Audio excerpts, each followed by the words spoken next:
হাসিনার প্রেতাত্মারা ভারতে বসে আমাদের এই বাংলাদেশের নিরীহ মানুষদেরকে অশান্ত করার জন্য বিভিন্ন মেসেজ দিয়ে যাচ্ছে।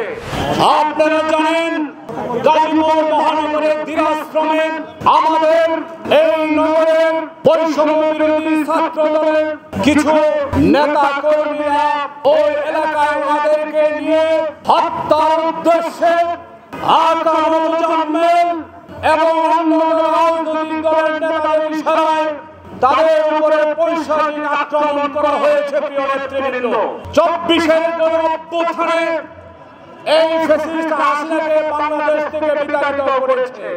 গত 2 দিন যাবত হাসিনার প্রেতাত্মারা ভারতে বসে আমাদের এই বাংলাদেশের নিরীহ মানুষদেরকে অশান্ত করার জন্য বিভিন্ন মেসেজ দিয়ে যাচ্ছে। তারই ফলশ্রুতিতে গতকালকে পৈশাচিক আক্রমণ করেছে। আমরা বিভিন্ন রাজনৈতিক দলের নেতৃবৃন্দরা উপস্থিত হয়েছি। আমরা তীব্র নিন্দা জ্ঞাপন করছি।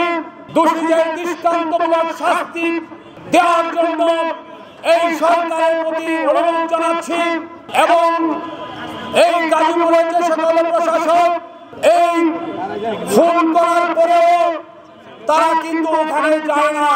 আমাদের ভাইরা যখন বারবার ফোন করতেছিল 2 ঘন্টা 3 ঘন্টা পরে ওখানে গিয়ে তাদেরকে উদ্ধার করে। এইখান থেকে সর্বোচ্চ 5 মিনিটের রাস্তা, সেটা যেতে তাদের 2 ঘন্টা লেগেছিল। প্রিয় বন্ধুগণ, তাই আমরা আজকের এইখান থেকে যারা অবহেলা করেছে তাদেরকে এই গাজীপুরের প্রশাসন থেকে তাদেরকে বের করার দেওয়ার জন্য আমি অনুরোধ রেখে দৃষ্টান্তমূলক শাস্তি এবং দোষীদের গ্রেপ্তার দাবি করে আমি আমার বক্তব্য শেষ করলাম।